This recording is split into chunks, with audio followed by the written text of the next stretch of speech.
I'd like to call this Parks and Rec Commission meeting to order. I'd like to extend a warm welcome to the visitors that are here. So I'm grateful to have a few in attendance. So my name is Alex Hackman, Chair of the Parks and Rec Commission.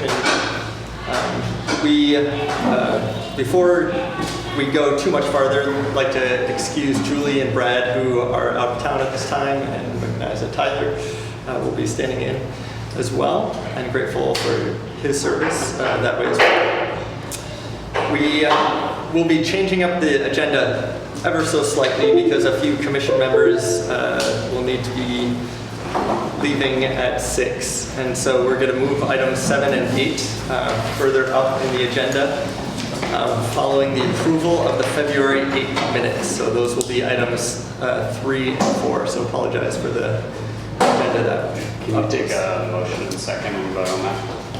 To amend the agenda. Do I have a motion to amend the agenda? I'll second. Okay, thank you. Then all approved. All approved? Aye. Any opposed? Okay. All right, so moving to item number 2. So the approval of the February 8th minutes. So grateful to Gabe and all that he does in transcribing. There's a lot there. So do we have a motion to approve the minutes from February 8th? Approved. I'll second. Okay. All in favor? Aye. Any opposed? All right. We'll now address item now number 3. Consider recommendation to remove Parks and Rec Commission member due to unexplained absences. So they're, and closely following that, we'll follow up with the election of the commission vice chair. So there's a few individuals who have, and according to the bylaws, have missed a number of meetings, and as we were impacted last month as well, not being able to get quorum.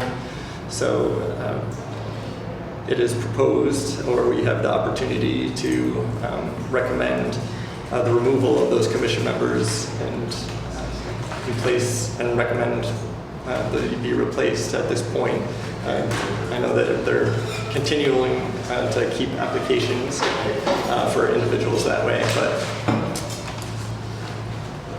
so do we have a recommendation to remove the 2 individuals? I think that, were there 2? Just one? Just one. Okay. I recommend removal. Okay. Person. Yeah. I'll second. Okay. All in favor of removal of Boniface as a commission member, according to the bylaws as stated? Have we tried to reach him or? Yes. So, yeah. For years. Yeah. Yeah. Yeah. I think the last time he came was last March, so it's been a little bit. All right, so we had motion by Connie, seconded by Ms. All in favor to remove Boniface, to raise their hand. Aye. Any opposed? Then the second item, or item number 4, excuse me, is the election of commission vice chair. So Chris, I'd like to extend a heartfelt thanks for his service and all that he did on the commission for the past little while. I'm grateful for the insight that he brought, as well as just the support that he offered. Due to his professional career, will be out of state for a number of months, as he will be teaching out of state, and so he has submitted his resignation as a member of the commission, as also as vice chair. So at this time, I want to know if there are any recommendations for a vice chair from the commission members that are present. Does anybody have a desire to serve as a vice chair? Or can nominate someone else? What are the duties of the vice chair? In my stead, to kind of run kind of the meetings this way. And so I'm one of the members who will have to leave at 6 tonight. So whoever is willing to serve as vice chair would then kind of close out the meeting that way. And other duties are fairly light. So there might be a few times when there's been a couple of email communications, just in contact with Julie that way on some items, but fairly light from a time commitment standpoint. We're always here to help guide throughout the meetings.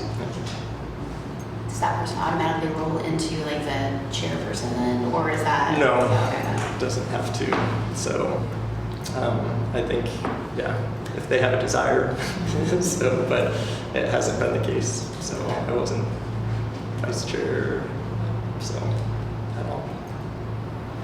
I mean, I'll do it. Okay. I think you can figure it out. Oh, thank you. I already have my first endorsement. So Connie is willing, do we have a motion? Our motion is that Connie Moore As vice is chair? vice chair. All right, is there a second? Second. All in favor, say aye. Aye. Thank you. Opposed? Thank Yes. you. I will do my very best. Thank you, Connie. And yeah, we'll give it plenty of time as well. Really, so- you gotta get crack lacking so I don't have to do anything tonight. Yeah. I'm just kidding. Appreciate your willingness to serve, Connie. Thank you. You're welcome. All right, with that, we'll move to the next item on the agenda of public comment for any items not on the agenda. So, yes, if you want to come forward and state your name as well. I'm Sue Prothero.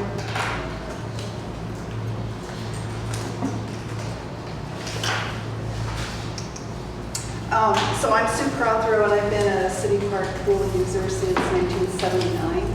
And I'd like to make it clear that while I love the pool as it is, I also welcome updates to the tub design and to surrounding structures.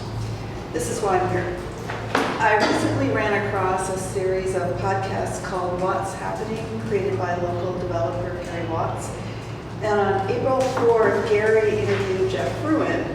Gary, who swims at City Park, called the pool a gem. And in response, Fruin calls the pool, quote, truly a unique gem here in Iowa City. He goes on to talk about its age and issues, and then he says, we'll be moving into a design phase because we anticipate the reconstruction of that pool in 2025. We need to find a balance between preserving that unique character while also making sure that we're welcoming all types of swimmers and all types of users of different abilities. Right now, the pool is really fantastic if you are a lap swimmer. For people just becoming swimmers, that pool is not as welcoming. We'll be going through a design process here probably in the next year. So I have two concerns about this. First is that Fruin has skipped over the first 4 steps in the city's own process spelled out in the RFQ. Those steps are to review data, evaluate the current conditions of the facility, prepare a report of current conditions, and present the report to City Council, letting Council decide whether to renovate or rebuild. This makes me wonder whether city staff views the process laid out in the RFQ as simply words on paper or truly a process created to find the best outdoor pool for this community. My second concern is that both Jeff and Julie are pushing this narrative that City Park Pool isn't welcoming and pitting lap swimmers against other users. While certainly the entrance and bathhouse have issues, the city's own data does not support the claim that the pool itself isn't welcoming, and I, for one, reject that narrative. What a shame that their claims, aren't data-driven. It makes the entire process feel disingenuous. City Park Pool is a gem, and part of the reason is that the design allows so many groups of users, including non-swimmers, to happily coexist. As we move forward in the repair or replace process, I'd love to see city staff working with the community to arrive at a solution that works for all of us, and maybe stop promoting false narratives that only serve to cause distress and division. Thank you, Sue. Appreciate No clock. it. I had the clock here, but we I didn't know if finding my reading glasses was going to kill against it. it was 2:28, so we're under the. As long as you don't try to filibuster or anything, I think we'll be okay. Let me see, I have all these pages. Just one. First of all, to the commission, thank you for serving. Could we get your name as well? Oh, yeah, sorry, I always miss that. Yeah. Jerry Prothero, and I live in Iowa City, and I'm also a City Park Pool fan. So. But anyway, thank you guys for serving. I saw that there were some open positions, and you know, the good thing to do would be to volunteer, right? I didn't, but I do thank you for doing that because it's a big deal, and I know. So I do want to talk about City Park Pool, and I hear a lot about it being intimidating, and that lap swimming can be intimidating, and I have to say, I'm an accomplished, strong swimmer, and even I'm intimidated at City Park Pool, so recognize that. But let's also recognize that this is lap swim hours, right, that I'm talking about. I'm there when it's 50-meter lap swim, and there's a few things to realize about that. It can get crowded. Which is wonderful. There's a lot of people going, 2 to 3 people per lane. And if you're a swimmer, I don't know if you are or not, 2 to 3 people in a lane is a lot of people swimming in a pool. It's pretty chaotic. I did want to recognize the city for one thing, not just be complaining. And I know it takes away from my time, but the expanded morning hours for lap swimming, thumbs up. That was fantastic. Thank you so much for doing that. I don't need more sun, but I still do the noon hour. The other thing to remember about City Park Pool is there's no ropes. So when you think about, and you hear from people that it's intimidating, yes, a lot of people in the pool swimming laps, it gets wavy and it gets intimidating. It does. The other thing is there are no instructions about how to swim there. We do circle swimming. There's no deck instructions, and staff don't do anything to do that. Swimmers do, though. We teach our people that come. We're very welcoming.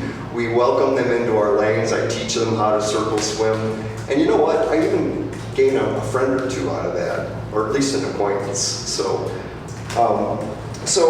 but everything I've just said isn't a pool design issue. This is not about a pool design, it's about programming, and so, how am I doing on time? 2:37. Excellent, so I can relax. That's good. No, you have 20 seconds. Yeah. What?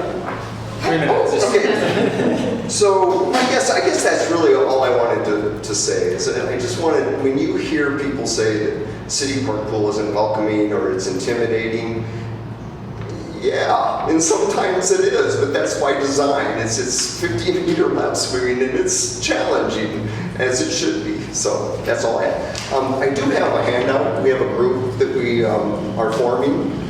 Can I give that to you guys? Yeah, I made 8 copies, and it's probably not enough. But If you could just also email that in, so that way it gets in part of the next packet, is also beneficial for us that way. Okay. If you get the agenda, my email, Gabe Gotera, it's on the bottom of it. Excellent. Yeah. So it's Back to the Future. It's a group that's formed. It's growing fast, and we want to engage in a positive way with the community, not always be complaining. So thank you. Thank you. Appreciate you being here, to both of you. All right. Now I'll have the wonderful opportunity to hear from Megan. So thank you so much for being here, for all that you do for the city as well. Thank you. Hi there, my name is Megan Alter, and I'm on City Council. I serve as Mayor Pro Tem. So basically it's a lot like being vice chair. When the mayor's available, I run the meeting instead.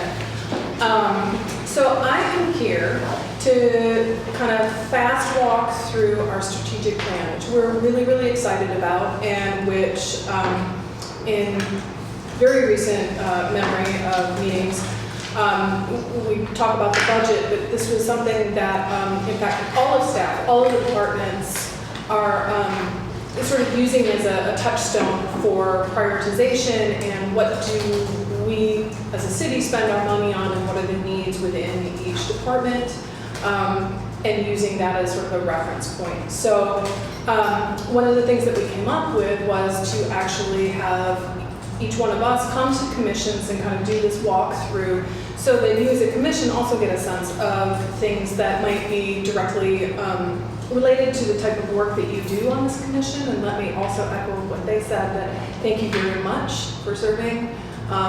You know, in a climate that gets increasingly tough to do public service, it's immensely awesome that you're doing this. I'm paraphrasing Bruce, who says, you know, awesome and amazing. It's immensely awesome. So anyway, I'm gonna look at the time here, and I'm gonna try and get to about 25 minutes. We'll see if I can manage that. All right, so anyway, this is the City of Iowa City Strategic Plan, and here's the overview. This is just going to walk you through where we're at so that you can start looking at the time and going, aren't we there yet? Introduction and environmental scan, which is kind of like, where are we at right now in the city and even broader culturally? What's going on that is kind of contributing to some of the ways in which we think about the strategic plan. Then we move into our strategic values, which more broadly is, what are our city's values? What do we want to reflect in our actions? What does that say about us? And that was, honestly, that was sort of like the core of where we began when we started doing the strategic plan, was to talk about what are our values as a city.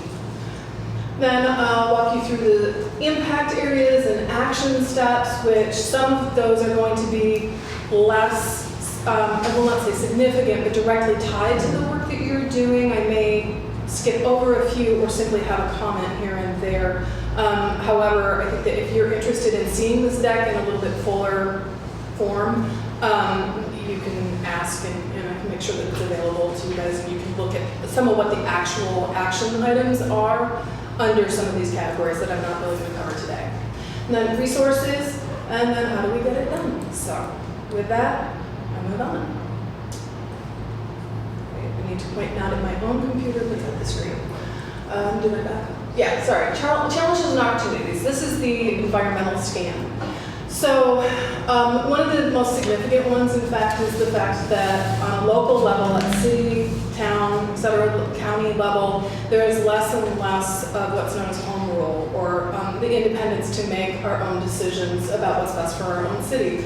That is, it's not a political statement, it is simply a statement of fact. The state legislature increasingly over the years has taken away more control from local rule and made decisions. And so we have to sort of work within those confines. Additionally, as we're looking at the next couple of years in terms of our budget and what we can spend money on, our budget is going down due to some state property tax reforms that have been put into place already. I'm happy to talk about those further, but just know that they exist for purposes of my discussion now, which has kind of created a definite and rather precipitous slope down in terms of our revenue. We have higher expectations from the public, which is absolutely awesome. Yet we have a diminishing trust in local government, which, you know, I think you go anywhere that's going to be the case. And so we certainly want to combat that full-throatedly and work with the community, but oftentimes it's a difficult thing. There are, again, simply factually, persistent racial and income inequity challenges. This is something that it's always going to be a work in progress. I don't think we'll ever hit like we're there. It means we always can do better, but I'm grateful for the work that we've done to embed that into so many of the things that I'll talk about in a few minutes. Workforce attraction needs and staff recruitment and capacity challenges. It's a huge bucket, but yes, all of those things exist. We need to attract workforce locally as well as county as well as state. And we need to get people here to work, because no matter how motivated, and I'll speak specifically about city staff, no matter how motivated staff is, you have to pile things on top of your plate rather than make the plate bigger or have somebody else say, hey, let me help you lift, right? It's a reality. People are having to do more with less, and especially in terms of capacity. So obviously I'm focusing, there's a lot of challenges. We have continued COVID impacts, general inflation and economic pressures. Climate change is an increasing and real thing, and increasing severe weather events that we have to combat. Near the end of the slide deck, there's things like, what does our strategic plan not cover? This is one of them. emergent or emerging and emergency situations that are not planned for. Weather is one of them. That takes time, money, and resourcing to act as quickly as possible. Regional population growth and more demand for services. This too is something where Iowa City, we just had the census come out a couple years ago, and it has grown, and that's fantastic. We want people to live here, but it also means that, in a weird way, because we are attractive and because we are welcoming, that means with more people coming, there's more demand for services. And sometimes, again, that goes in a loop where there's more need for capacity and more need for resources. As you all are significantly aware, we have outdated facilities that are in need of remodel and replacement. And then on the end, I feel like there was this huge list of challenges, but we do have one really awesome thing, is that there's a significant influx of federal funding opportunities, albeit from some cruddy circumstances. So that's kind of the backdrop. That's the environmental scan. So what is it that a strategic plan is?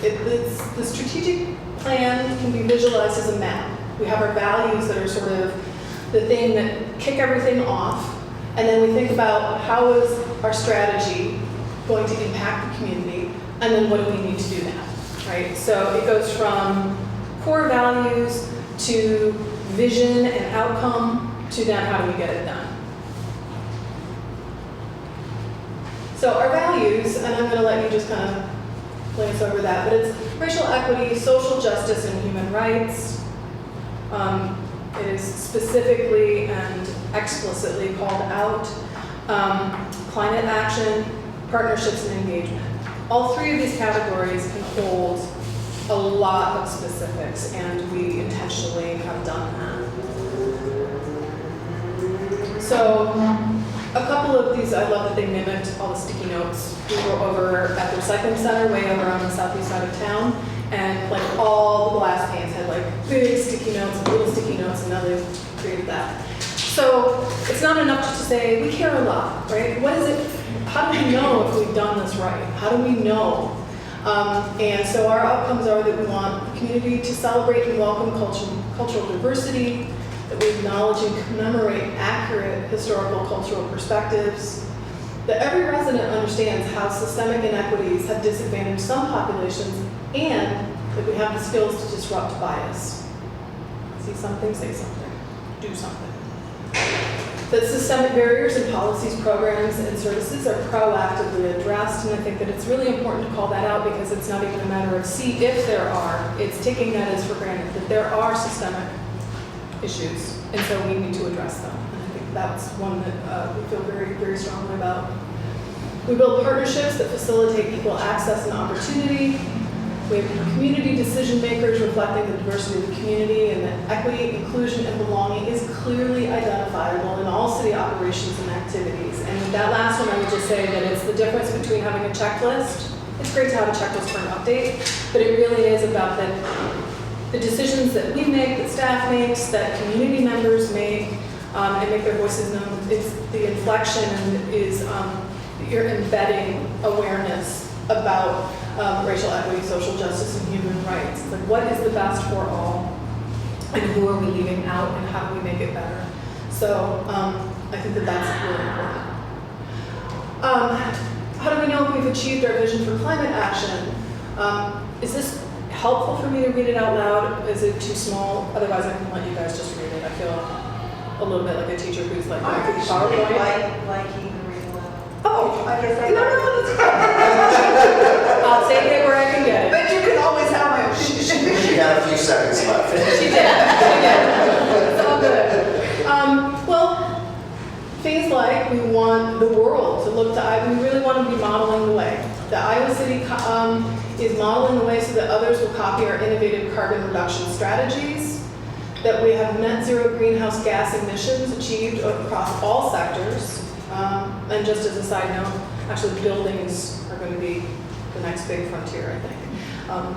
They're the largest contributors to greenhouse gas emissions, and so we need to think about how we can partner with builders to make that better, and so that it doesn't feel like punishment. So, at any rate, every household is prepared for extreme heat, cold, and weather events caused by climate change, and I would just add that this actually circles back to talking about social and racial environmental justice is huge, and it is something where this impacts. This is what I mean when I say every decision has to be embedded through a lens of how do we make this better for more people who has been left out. And economically, people who are marginalized or are so-called minorities, even though that's not the right term, are the ones who actually are hardest pressed and impacted by climate change. So, biodiverse environment is found throughout our community. Our children's water, air, and soil quality is better than it was for us. That's one where we need to keep pounding the table to the state, as well as, the county is doing what it can, but it's one of those, it's a ripple effect. We can do what we can, but sometimes it's limited by larger forces. Residents choose to take climate action such as riding the bus. Promise we're getting on transportation for kids. Shopping locally and conserving energy, and that health, safety, and sense of community are improved for all. How do we know if we've achieved our vision for partnerships and engagement? The public believes opportunities for public input are worthwhile and sincere. And I think that this is actually a perfect, what is it, not test tube, but, little petri dish, right? It's a perfect, it's a litmus test. Thank you, Vice Chair, exactly. I won't even try that. But no, but that's exactly it. And I know it has been frustrating and it's challenging and there's distrust on both sides, or are you listening to me? You're not listening to me, right? I promise you, we want to get there with you. And I don't mean it as a bromide. There's still going to be a lot of conversations and we expect that, but this is an outcome that we want, is for the community to have some trust and to continue, not to just turn off and say, they're going to do whatever they're going to do, right? So we need that mutual commitment. Is it okay if I take photos? Yeah, this is public. So public dialogue is respectful, decision-making is transparent, every resident is routinely reached by the city in a way that aligns with their preferred method of communication. Our website has gotten better. Neighborhoods are a source of grassroots community building and prosperity. Community stakeholders trust and openly communicate with the city. I covered that. Public-private partnerships are common and a natural component of every solution, and that's a big one, that the city really needs to reach out and try to see what's in it for you for private entities so that this can be a win-win, not just it's just a good thing to do. It's like we have to understand where different stakeholders' perspectives are, and especially in the private sector, how is doing what we want going to also help them? Okay, I promise I'm going to speed up. Except I'm not, because I want you guys. I was so much fun as a teacher. Anyway, what are some examples of how you can carry out these values on this board, right? And commission. I think, again, there are some examples that come readily to mind, but it might be something where you have a work session and you're able to sort of hash out this. But if something leads to mind, you're more than welcome to shout it out. Or it's just a good food for thought question. So anyway, I think the question here is just something to noodle on, to use Jenny Manta's phrase. She's the president of the United Way, and she has a great phrase where it's like, don't feel like it's a test question, it's just noodle on it. So let me move on to the impact areas, and this is actually where I will speed up just a little. But the different areas, we put them into categories, and they were neighborhoods and housing, mobility, economy, safety and well-being. And believe it or not, there are ways in which your commission actually ties in with all four of these. It truly does. I'm not really going to talk all that much about neighborhood and housing, other than to say that if you stop and think about neighborhoods in a citywide sense, it's a good thing to have trails nearby, to have parks nearby, to have recreation areas nearby that lends to a sense of vibrancy for each neighborhood. So that's one of the ways in which the work that you do already ties in. Mobility,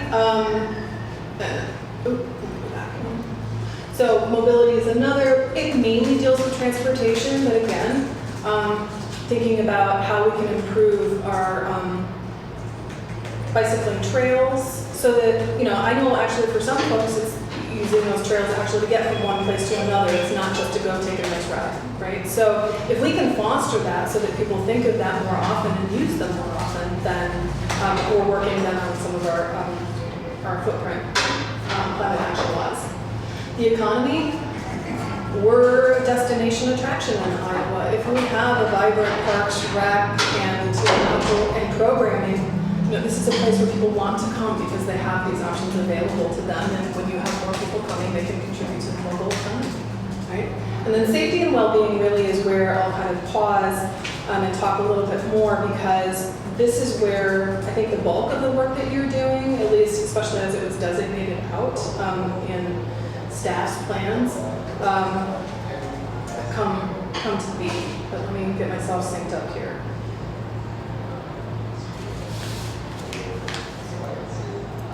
So I think this is really just a summary. The vision is the why, you know.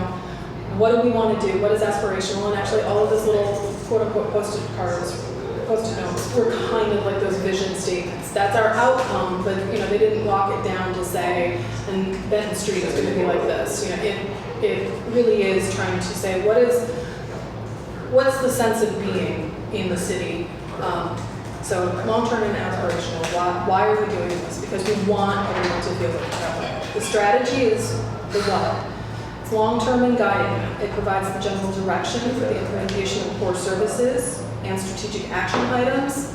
And you'll see a little bit of that coming up. And then the action steps are the how. They're immediate and actionable.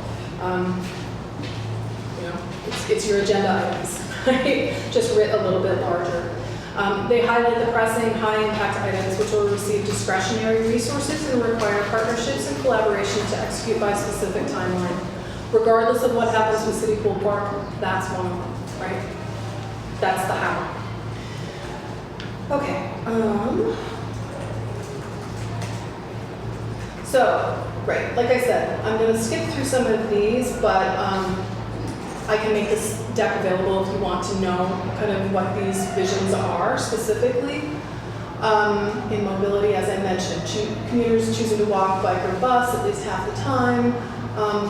And if you have highly traveled corridors with separate trails or comfortable safe lanes for bicyclists. And I think that this, increasingly, the work of different commissions will somewhat overlap in terms of the work that you do.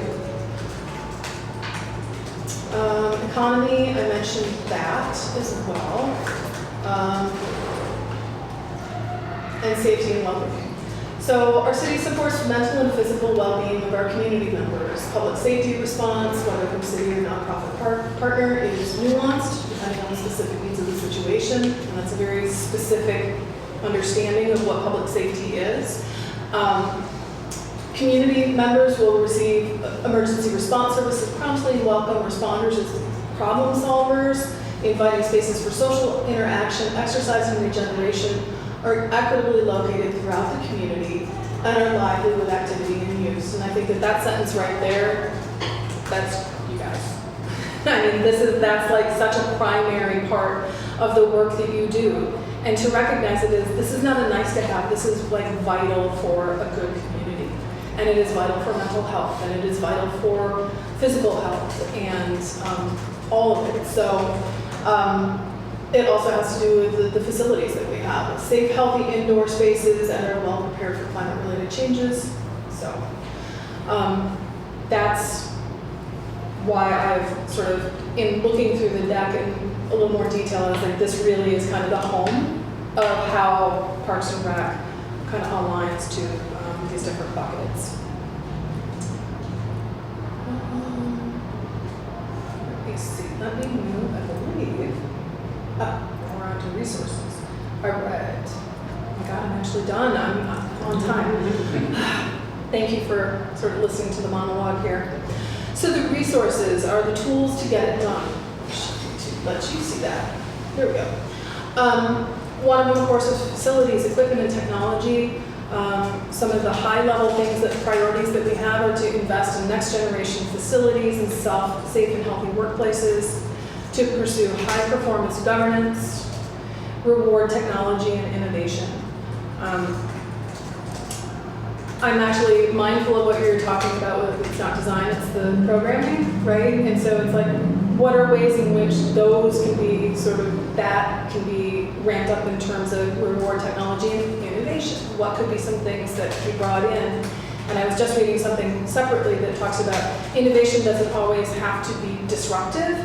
It can actually provide an area that, or a service or a thing that people want and need, but it doesn't dislodge or dislocate other, right? So the idea of asset framing, let's reward these changes, not just say this is better than that and get rid of it. So anyway, for people, let's establish the city as an employer of choice. Let's build a diverse talent pipeline, and this includes staff and boards and commissions. For what it's worth, before I was on city council, I served on the Housing and Community Development Commission for a term and a half.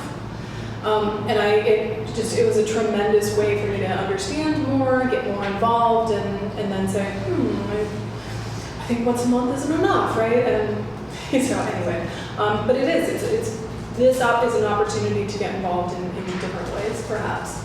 And enhance engagement, welcoming, and inclusion. Then finally, financially, we want to grow the tax base, diversify revenue sources, and leverage outside funding, maintain healthy reserves and prudent debt strategy, which one thing that our city does very well is both of those. So our alignment is, when COVID occurred, there are a number of galvanizing groups that got together to say, we need to think, we're literally stuck in a pause, but we're going to be optimistic and say, we're not stuck here forever. So what do we do?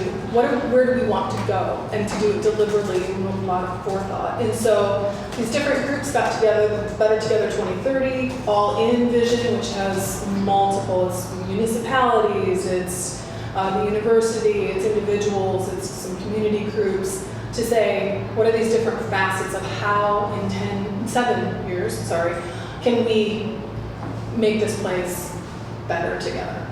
The University of Iowa has a strategic plan. ECI COG, the Envision East Central Iowa plan, also is a range of municipalities, and then the Department and Division master plans. None of these things are blueprints. They're maps. There's different ways to get to your end, but we definitely, in looking at our own strategic plan and in crafting it, realized that we were overlapping and had shared common interests with these other groups.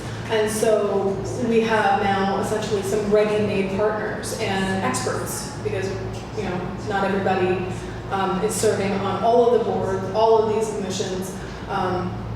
And so we can gather different ideas and different insights from one another while trying to work towards some common goals.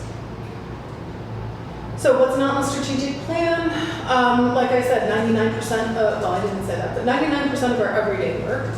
But the unexpected challenges, I think the meteor is coming down with you one. Timely opportunities, the ARPA funds. That's a perfect example. This was not something that we expected, but it was this major windfall of I wouldn't say windfall because we needed it desperately, but it's $18.3 million that we were able to channel into different segments of how we can help the community based on feedback from the community, and then being able to push it back out. And we're now working through some of the non-emergency fund parts of ARPA, but they're still going to be implemented in the next couple of years because it needs to be done by 2025. But timely opportunities, anytime there's money, that's a timely opportunity. And then major ongoing projects, and I would say that our CIP, our capital, what's it? Capital improvement. Thank you. Capital improvement plans. Those are making our roads better, making the buildings better, the parks and rec, all of the parks that are getting renovated isn't the right word, is it? Yes, Okay. sometimes, yeah. Yeah, so all the parks that are getting refreshed and renovated, that's part of the capital improvement plan. So you guys are also kind of part of that, but the thing is that by having that kind of swim lane, sorry, in which you're working, even though it's not on the strategic plan, if you look back to what does a safe and safety and well-being look for, like for the community, it's having these places to be able to go to. So, questions? And that was the last slide, so y'all can breathe now. Anyway, but that's sort of another visualization of here are our values in the center and then what are the different impact areas. And like I say, actually that website right there will take you to the strategic plan, which is fairly lengthy, but it's fascinating as far as I'm concerned because it really does say like what shape will the city be taking, and it's in the next 5 years, which is a little bit different. Councils previous to my getting on the board, or councils previous to me, did their strategic planning in 2-year increments, which, to be honest, that's almost more like an implementation plan. Like 2 years doesn't give you a whole long runway to have much vision to say, how do we get there? And do we have the time to get there, right? And government and big projects necessarily take some time. So it was nice to be able to stretch this out a little bit to 5 years. So that's my last bit of explanation. And yeah, you can go see that for yourself, and I will work with Jeffrey just to double check, but I'm pretty sure that this can be provided out, and I'll make sure that it can be emailed to you guys. Thank you. All right. Thank you. Appreciate it. Yeah. Any other questions? Where is this at in the process? The strategic plan, is it approved and finalized? Yes. Now it's just being Yep. shared out? Yeah. We approved it, I want to say February? Maybe, no, I'm sorry, December. Yeah, so it is finalized, and so this is the document that you can hold us to. Megan, as far as like the ARPA funding goes, like, there are some great projects that are being funded by that, but like, do you anticipate, or have you guys discussed, like, once that money is gone, if there are projects that have risen to the top that are sustainable, or how would you sustain those projects that are currently funded by, and maybe it's Citizen Parks and Recreation? Well, in general, I think that if you look at some of the commitments that we have in the strategic plan, for instance, actually, right now, there are applications being taken in for underestimated business entrepreneurs and small business folks. And it's being funded with $4 million of ARPA, and it's to do essentially like a brick and mortar type of project, but then with some money for programming as well. And I mean, that's actually, it's flexible. If a project comes in that's reversed, the money can go that way. But the idea is that this isn't a one and done. We're looking, for projects that can be sustainable in their own right, but then I think that there's an awareness that it's up, that we have to be able to support the projects that are funded through ARPA. It may not be all of them. Some of them are end capped, like we provided direct payment checks to workers who were not covered by during the previous administration. That was here's how much we will do. It ended up being a little more than we anticipated, and that's good. We got the money to the people who needed to, but it was an end project. If it's something that's more, there's a couple of things on the table. Missy may or may not be aware of the $750,000 wage enhancement program to child care providers, for instance. She might know. Well familiar. Yeah, so at any rate, we're going to be having discussions about how that might be able to be more sustaining. And is it that the city will necessarily be putting in that much money all the time? No. But the city is committed to say we'll match per employee, and we might be able to, I don't know, the Community Foundation, who I think is putting that out there, they're going to be looking probably for some dollars to invest, so that fund can grow. So. How does the plan come to life? Like, is there like, year one goals, year two goals? Is there like, as decisions come to the city council, will there be like, this decision meets the strategic plan by X, Y, and Z, or like how do you sort of hold It's yourself not- accountable to the strategic plan? It's not quite as much like a rubric, but that is the trick. And that's the thing that Jeff has said very patiently, but I'm sure with a lot of like, here we go again, is that in time, it's very hard to get council to stick to the strategic plan because we're hearing from constituents and that's important. And we might see that there's an emerging need, something crops up. And so we're gonna be like, I know we talked about this, but we're gonna now focus, we're gonna redirect some dollars this way. But the idea that this council has, at least for the time that we're all on it, is that we do use the strategic plan as a prioritization and as a guide. Because in the full document, we worked out both in terms of saying, I mean, if we had our way, everything would be done all in the first year. But Jeff and staff were also really good about saying, okay, that's going to be a really heavy lift for us. And we've got this. So which one, we have to make hard decisions on that.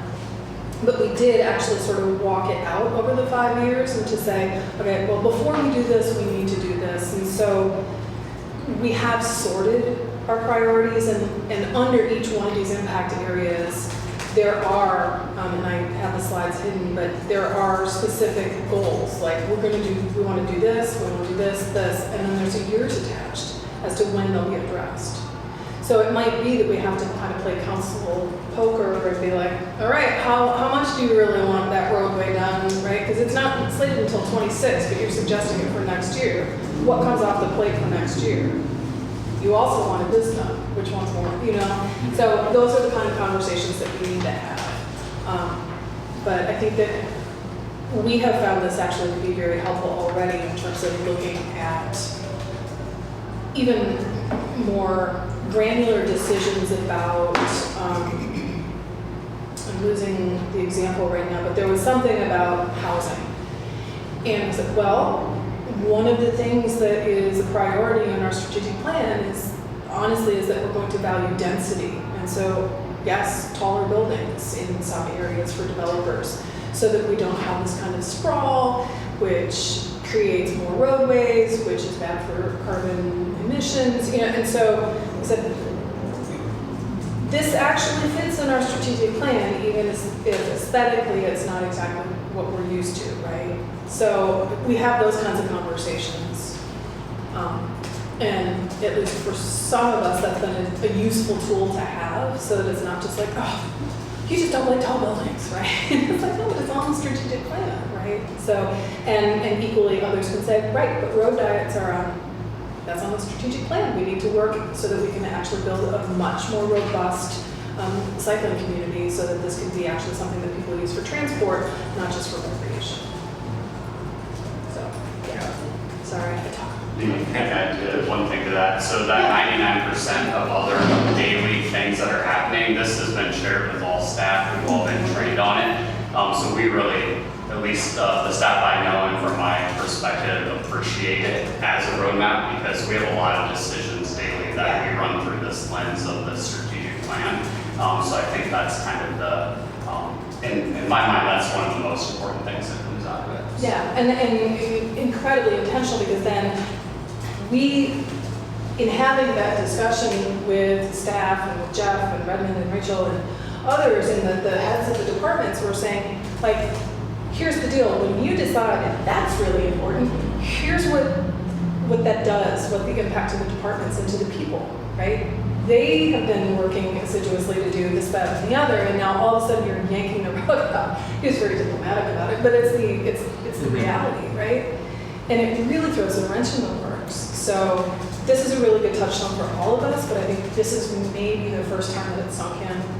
It's not fair to say because I haven't been on previous councils, but I do know that we got a gentle warning that if we say we're going to stick to the strategic plan, other councils have said that too. So, listen, I have taken up a ton of your time, but please, Megan-Alter@iowacity.org. Please reach out. I'm happy to have coffee, answer questions. You guys have to go. I talk so much. I appreciate the time that you're here and all that you do for the city. Thank you, and I'm so excited. I'm like Our daughters are friends. Yeah. Oh my God, I didn't know you were on this. Yeah. So yeah, thank you very, very much. Thank you. All right, next item, so as far as the recreation division goals. How's everybody doing? Doing well. My name is Matt Ivor, for those who do not know me. I've been with the city. I've been with the city for 23 years. Last couple of years, I've been as the assistant superintendent of recreation. I know this is in your packet, but I figured instead of you guys looking at it, just hand it out. I will kind of go at a faster pace because I know some people are leaving at 6. But if you have more questions about this, I will stay later. You can email me, you can talk to Brad or whatever. So this recreation division goal setting and performance measurement plan stems from the 2022 recreation master plan. Through the master plan, we receive vital feedback and information from stakeholders, community members, and staff regarding current and future programs. We also receive information regarding barriers that may prevent people from participating in our programs. Over the past 3 or 4 months, the recreational staff has used this feedback and information to create the framework for this plan by establishing 5 different strategical themes. Within these 5 strategical themes, staff came up with measurable goals. So on page 2, you can kind of see a general introduction, kind of what I just kind of talked about. You can also see why are we doing the measurable goals. By doing measurable goals, you can actually see if you're accomplishing those goals. So it kind of keeps us on task. It makes us make sure we're held accountable, transparency, all that. So as far as the strategical themes, the first one we came up with for a strategical theme is community connections, which basically connects new audiences and enhance public awareness of the department's programs, facilities, and amenities. A couple of those goals would be to utilize translation through staff technology to provide welcoming facilities and programs. Another goal is to provide equitable service to access to information through various channels that engage the community. On page 4, our second strategic goal theme would be recreational programming. Engage with the community through programming, activities, and events that are intentional, designed to best align with their needs. Goals would be consistently deliver high-quality programs and services, grow participation and access to Learn to Swim programs, develop educational and skill development programming that focuses on outdoor education, bike safety, and STEAM, provide adults program opportunities and equipment that promotes active living, lifelong fitness, and healthy lifestyles. And then one other goal for that would be to provide positive experience in recreational programs and services. The third strategic theme would be diversity, equity, and inclusion. That would be promote community well-being through facilities, programs, and services that instill a sense of belonging, inclusion, and are accessible to all. The goals would be provide ongoing training, increase employability in applying equity best practices, deliver recreation experiences that are accessible to various neighborhoods to reduce the need for transportation. Third goal would be to ensure that needs-based financial support for programs and services is readily available, promoted, and utilized. And then on the last page, we have fourth theme, which is partnership and outreach, which is basically strengthen community relations and partnerships. Goal would be strengthen outreach and engagement relationships with community-based organizations. And then our fifth strategic theme would be team development, which is basically maintaining a high-performing, well-trained, cross-capable divisional team. The goal would be to ensure that staff have the opportunity to learn through continued education and training. I know I went through that relatively quick.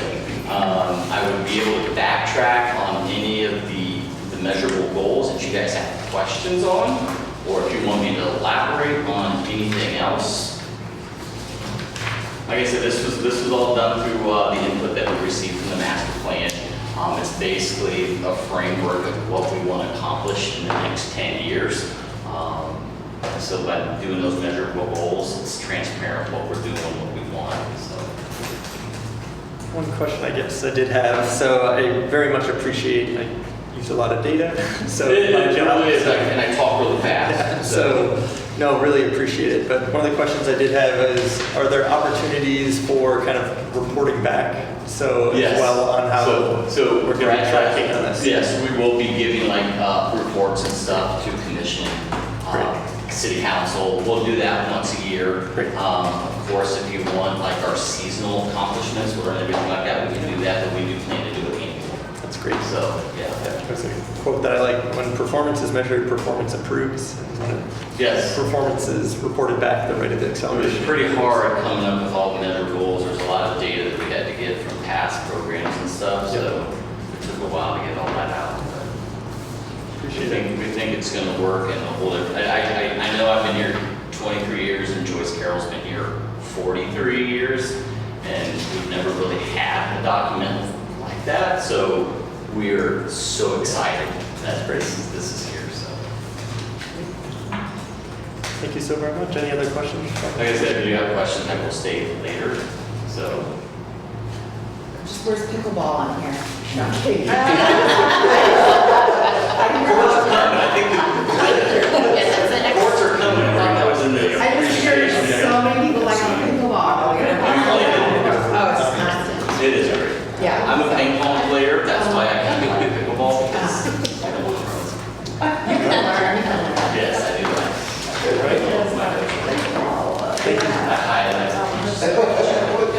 Thank you very much, Matt. Yes. Appreciate all that you do.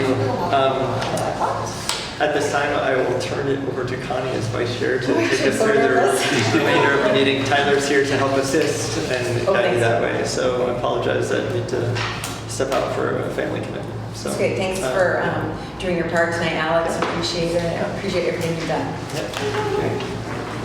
So we'll go to item number 6, Mercer Park Athletic Fields project. And we got a video for this. So, Oh, cool. Since we didn't quorum last meeting, we had Eric video himself doing what he was going to present here. So he will pull that up. And I can answer questions you may have in his place. I've been involved with the project throughout. So here's where you get your pickleball. Which is one of my most favorite activities as well. So.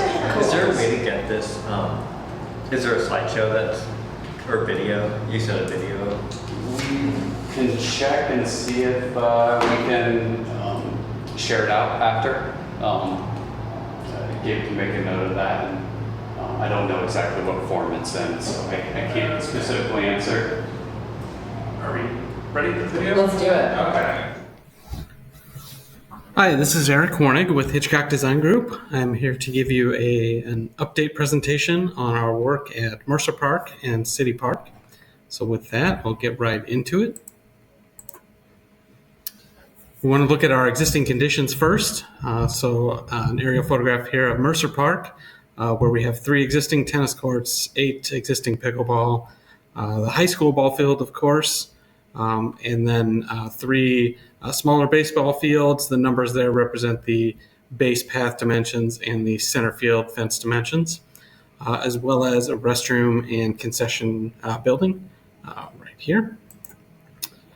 Few photographs of the existing conditions. Picked some extra rainy days for these photographs, but in general, some aging infrastructure and some accessibility challenges that we hope to address with this plan. We also took a look at City Park, a little simpler with 6 tennis courts and a half-court basketball here. You can see aging conditions as well with the fence and cracking in the pavement, as well as the access ways up to it are a little bit challenged with drainage and grading and just general spatial dimensions. We met with 2 major stakeholder groups. One was the pickleball / tennis group, and another was baseball, and also represented kind of the school system. And what we heard from the pickleballers is that they wanted individual courts with spectator aisles as opposed to shared banks. You'll see what that means here in a little bit. They're hoping for as much shade as possible. Windscreen's important to pickleball in particular, but tennis as well. They'd like some seating. They hope to be able to have as many people join the sport as possible. And so kind of the more the better was their motto. And they thought that tennis was still valuable at Mercer Park, but maybe not all three. And so 2 tennis courts they recommended. There also tend to be tennis players as well. And then the baseball group, for them, the most important things were lighting, particularly on field 1, in grading and drainage, some safety concerns with ball control in the spectator areas. So looking at opportunities to protect those. They did want to preserve a memorial space for a coach who has passed away. And then they're on the same track with the more the better, particularly U10 to U14 fields within the community to help sustain and grow baseball as a sport in your area. And with the high school campus, they do not intend to use tennis, so maybe lesser need for tennis at Mercer Park. So from that, we came up with some priorities. Definitely safety is important, so ball control and lighting as it relates to field 1. Accessibility is obviously a baseline importance, and so making those improvements in the core area. We knew at the start of this project we wanted to renovate field 4, then the Mercer Park pickleball, Mercer Park tennis, and the City Park tennis. So not necessarily in order once we get around the circle here, but obviously accessibility and safety are key first. So the proposed improvements at Mercer Park, we've got an entry plaza as we come off the parking lot that'll help with gate control and give a little nicer entrance feel. For field number 4, we're going to replace the fence, the backstop, the dugouts, outfield fence, all of that. Hopefully get some shade covers over the dugouts. We'll have new bleachers, new spectator areas that are accessible with concrete paving, and we want to improve the grading and drainage. For field 1, we're hoping to include lighting improvements, additional bleachers with some shade over the main bleachers, which will also double as ball control, and then concrete to the spectator areas, making sure we have good accessibility, helping with the drainage there. And then we'd like to look at fields 1 and 4 together from a grading and drainage standpoint and see if there's a way that we can improve the grading in field 1 as well. For the tennis, we want to reduce to 2 courts. And so we'll have the usual tennis equipment, nets, posts, new fencing, new windscreen, we'll have a new asphalt surface. We're in the process of getting our geotechnical, know exactly how we want to approach that asphalt surface relatively soon. We want to get new color code, new striping, and that will include a single pickleball overlay on the tennis so that they could also be used for pickleball. And then we want a practice backboard. And then for pickleball, very similar with all the amenities that belong to pickleball. And then at the core area, we want to rework the ramp and stairs. There's some retaining walls that are failing in those areas, so we want to work that. And provide a new concrete core and a memorial area for the coach that had passed away. And this is how the plan is shaping up. I'd say we're in design development, so plenty of room for tweaks and changes here. But broken it into a couple of sheets. We've got a new entry drop off here with a new access walkway down the edge. We have shifted field 4. You can see a little bit of the overlap, a little bit to the north to try to get a little more separation between the concession building and the left field fence. We'll have new bleachers, spectator areas, dugouts with concrete paving and shade over them. And then we will make a connection to the existing kind of spectator area for Field 1. It's just a little bit off the page here. And connection to the spectator area / dugout structure there. And then with the pickle and tennis, we're going to bring new walkways that connect to both parking lots that come down with a central aisle in between individual courts. This is what the pickleball team had requested. So they have full height fencing around the perimeter, and then 4-foot height fencing in the middle, mainly just to keep the balls from running away on them. So we've got 2 banks of those, and then we have the tennis courts down below, generally hugging the same west edge as they were before, but the east edge is quite a bit contracted, which gives us much more space in between Field 4 and the tennis pickleball area. And then with the core area, we'll get a new shade structure over the existing bleacher pocket here. And this has actually gotten a little bit bigger since this drawing, but you're right in that zone. And then we've got space for memorial pavers related to the coach that had passed away. And then really just kind of connecting all of these spaces, bringing good concrete access to the dugouts for accessibility, and making sure that the bleachers have good concrete access. We're showing a shelter here, which may be a future element, but positioned in the center of the paving there. And just giving you a lot of space for flexibility, good accessibility, and hopefully deal with the drainage and ADA challenges there. We have a new stairway here and a ramp that goes up to the concession with a small plaza that might have some tables and chairs for dining. So at City Park, we're going to have 6 tennis courts, so we're going to match what's existing, have the same cast of amenities here, and then we'll have a half-court basketball with new surface, new standards, and then just some minor walkway adjustments.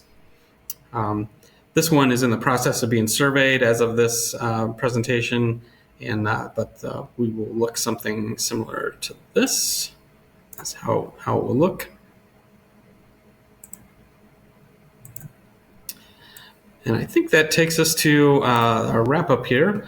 Our schedule, we've been working through design development into February, and then we're in construction documentation now, working our way through, hopefully wrapping up in April, and then have kind of a late spring, early summer bidding window, and potentially start as early as July, waiting for the hopefully a super successful baseball season by the high school team. And that is the end of the presentation. At this point, if we were in person, I would love to open it up to questions, but I'm afraid you'll have to give those to us in writing via email through Julie or Brad. But thanks for your time so much today, and have a great day. So if you have any questions on it, I should be able to answer most things you may have. And then like you said, if there's some more specific questions, we can forward them on. I have a question. Yeah. Because I thought I read somewhere that the city had put out bids for some bridge construction and nobody bid on them. So is there a worry that the same thing would happen in this instance as well, and then she pushes back, or? I don't think so. That's always a possibility, but I think there should be some interest with this. We've had interest on all of our other park projects. If my memory serves me right, the bridge one might have had some other like state kind of things, being it's the highway route through town. So sometimes that complicates things, but the hope would be we'll get some good bids for this. We've been getting, multiple bids on our other projects. Good question though. And I think the time frame helps us out too. It's kind of that second half of the season type of thing, so. I just had a question. The pickleball people wanted seating, and I remember one of them saying like, "Oh, you got us a picnic bench. Thank you so much." They're so excited about so little, so I didn't notice. I didn't see if you mentioned seating for the. Yeah, new there's opportunity to put seating in the aisle spaces. Okay. And that was one of the, the aisles were most important to them, and then the seats are something that, whether they're in the actual plan or something we add after the fact, that's the perfect space for it. Okay, so there's Yeah. you can put benches in. Yep, you can put them in there, and they can watch either side kind of what's going on. So, and as you kind of saw from the plans too, the way the fencing will be done with that is going to be a lot better for ball control of the pickleballs from rolling out to other courts. And part of that's due to those aisles down the middle. So it'll be a cool improvement. And we added one, if you didn't notice, one pickleball to that, plus 2 more striped with the tennis courts. And then City Park only had half of them striped for tennis, or for tennis and pickleball before. Now they will all be striped for both. So we do pick up some extra courts in that way. I was at City Park and some people were doing pickleball. Definitely. Yeah, good question. Anything else I can answer on those? We don't necessarily have to have a motion to kind of approve the way the plan's going, but if you feel that it's something you want to do, that's an option as well. So I'll leave that up to you guys. I think I will decide that we do not need a motion. Power's already Little power. I think it's beautiful. We don't need a motion. And if you have any other questions on it, if you think of anything else, let us know, or any comments on the process or anything. We can pass those along to the consultants and everything, because the plans aren't quite done yet, but we're getting close with them. So. It looks like it's gonna be great. All right, so next item is report on items from city staff. So I don't know if you have anything additional, Matt? I do not. And just one thing for you, your summer plans are out, right? Your rec programming Yeah, guide? the rec program activity guide, if you ever see it, it's really nice. We're we outsourced it, so Robin does a great job. Summer registration actually begins April 18th. So Okay. I'm looking forward to that. Should be a fun summer. Lots of special events in the parks. So, yeah. How are you guys doing on hiring? Gonna have enough people to staff it all? Maybe with customer service, plenty. I think where we lack right now would be like day camp. Day And I camp. don't know if people want to work the full 40 hours a week dealing with kids as much, but those are what we're lacking the most right now. Okay. I think lifeguards are okay, maybe some more swim instructors, but maybe we're just lacking summer camp. Okay. And farmers market too, if you know anyone that's interested. So put those plugs out there for things. On the park side, we're sitting pretty good with staff.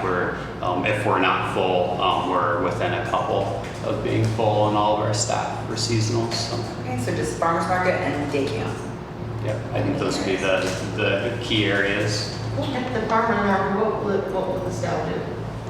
Do you know more specifics, or do you specifics of what the farmers market staff does? I know they help the vendors. It's largely going to be helping like a lot of the setup for the mornings and getting that kind of set up and tear down. So getting ready for the vendors to come in and do their own thing. So a lot of like marking out and making sure that everyone's in the correct spots and such. There's also the table for like the money exchange, the tokens, just kind of making sure that everything's running smoothly with so many vendors. There's a lot. Okay, yeah, I know, I never knew what the staff was doing out there.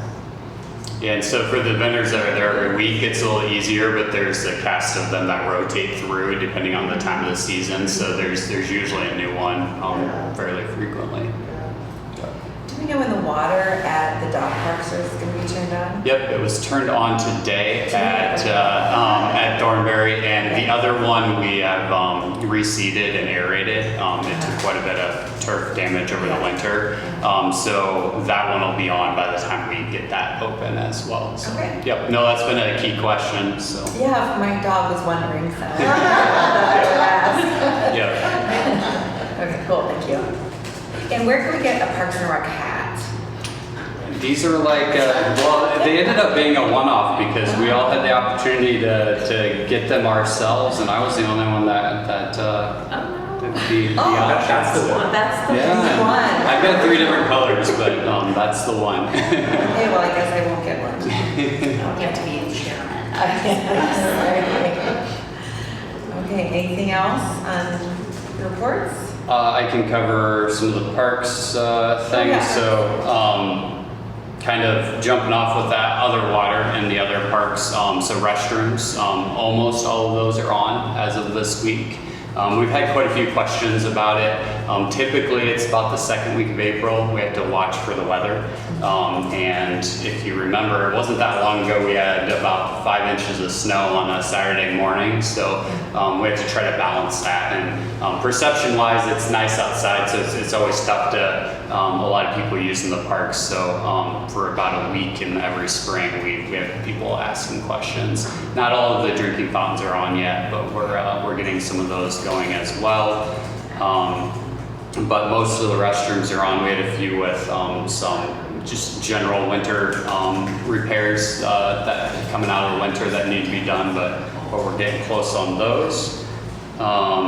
We have quite a few tree planting things this spring. So we have 3 planting events, or 3.5. You all will get in on a little bit of planting at the next meeting. So, but we have, so that's at James Allen McPherson Park. We have one at Napoleon Park at the softball fields in the parking area, and we have one at City Park. Kind of spread out and kind of all around town. We are close to having a contract all ready to go for the tree planting projects around town too. So ones you see along streets, staff plants some, but we do a larger contract as well. So that's a couple hundred, maybe not, around 300 trees. I can't remember the exact number this year, but those will be some good additions as well. Yes, what kind of type of trees do you guys plant generally? Yeah, good question. We plant a lot of things. If it will grow here, we probably have it growing somewhere. Okay. There's a lot more flexibility in a park than along a street because of space and other things, but we probably plant fairly regularly 30 or more species. So And what do you say? then There's so many. those are all spread out across the genus level as well, which is important because if you see ash trees dying, it's not just going after the green ash or the white ash or blue or black or whatever the few other ones are around, but it's taking aim at all of those in the genus. So we don't just plant 15 different species of oaks and call it good, or 15 different species of maple. We go and plant a little bit of everything. So Cool, thank good you. question. I didn't know that. Yep. Related to the tree plantings by the contractors, I feel like from the last planting last year, there were a lot of little utility flags that are still up. Oh, okay. Is that something that the contractors can remove those as soon as they're not needed? Or No, that's a good question. Education campaign to get them. Yep, I will make a note of that. If they're really paying attention, they should pull them when they're done. And you would think the homeowners would do it too, but Yes. they may not Yep. know. Yeah, because the homeowner might not know what project it was on. So no, that's a good point. I will make that note for them. It'll be the same. Most likely the same types of crews as last year on that project. So should see a lot of new trees. So. Trying to think other main things. We continue to work on the single track off-road bike trail system. We've really started to pick up some speed on that this spring. That'll be in the Terrell Mill Park area. Just getting ready for general start of things. So we haven't mowed yet, but we're getting ready. We've had a lot of athletic fields events going, so that's been good to see people back out using the athletic fields again. Soccer kicker starts I believe, the next week or two here. So a lot more use down at soccer when that happens as well. So yeah, any other questions for me on any of the park side of things? Are there any more plans to convert Prairie and Grass good question. around town? Some small pieces as we go probably, or some enhancements to some that we have recently established. There's some areas that we just need to go in and enhance some. Not everything pops up the way we'd like right away. I did have a request from someone who lives over by Scott Park to do the other side of where the dam is. The road's kind of the dam there. So little pieces like that. But for the larger areas, I think we've covered quite a few of those recently. So, but if anyone has suggestions on spots, we're always open to that, and we'll work with the neighborhood on that as well. Yeah, good question. Anything else for us? One more thing that I should bring up that was the last item for the packet that was sent out today. Is it IDI? Is that the name of the? Yep. So the printout there. Just want to draw your attention to that. It really fits in well with what Megan was presenting about. Everyone knowing our own biases and things like that. So if you are interested in taking part in that, the date has been extended to the 19th. So the date that was written in there has been extended. But just reach out on that if you are interested. I know Julie, myself, and Gabe will be taking part in that, and that just gives a little bit better guidance on what it is in the memorandum there. So I'll put a plug in for that. So it's like it's like a training. Yeah, it's like a self-assessment, and then after the assessment, before you get your results, there's a debrief with a member of the company that is contracted to do that, and that's the only person that your info gets shared with.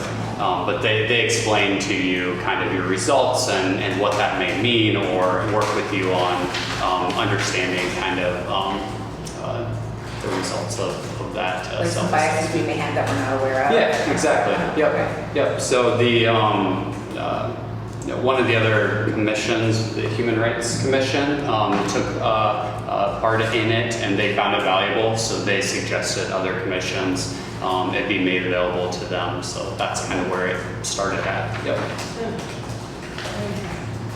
Cool. Thank you. Yeah. That's valuable. Okay, so any more questions for Tyler?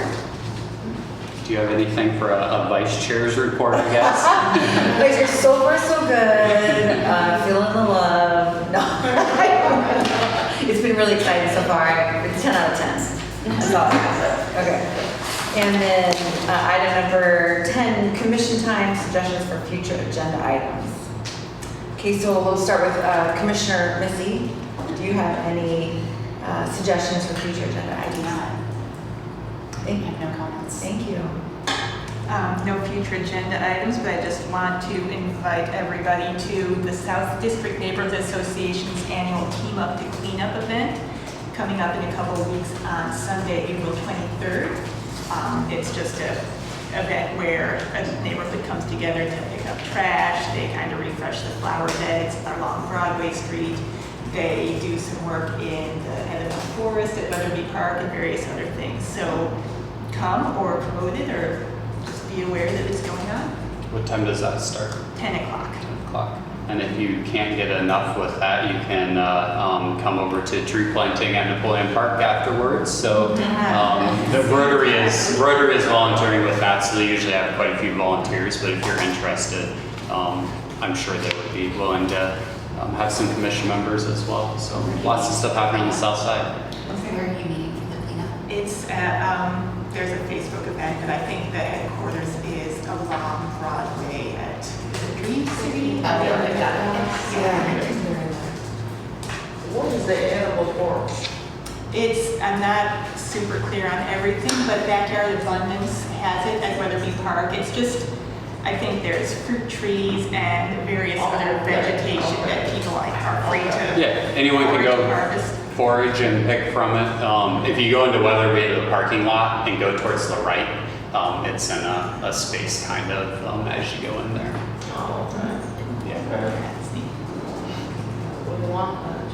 Yeah. Let's go. Okay. Rachel, do you have anything you want to add? I don't, thank you. I'm good, I think so. No? The world's good? Okay. So I'd like to propose that we adjourn, or do I have an emotion to, I don't get to close. Do we have an emotion to adjourn the meeting? Oh, sorry. Oh, do you have anything to add, boys? I could add it, but I probably won't be here next time. Okay, so do we have an emotion to adjourn this meeting? Okay, got a second for that motion? I'll second. So all in favor say aye. Aye. Opposed? All right, motion carries, we're done.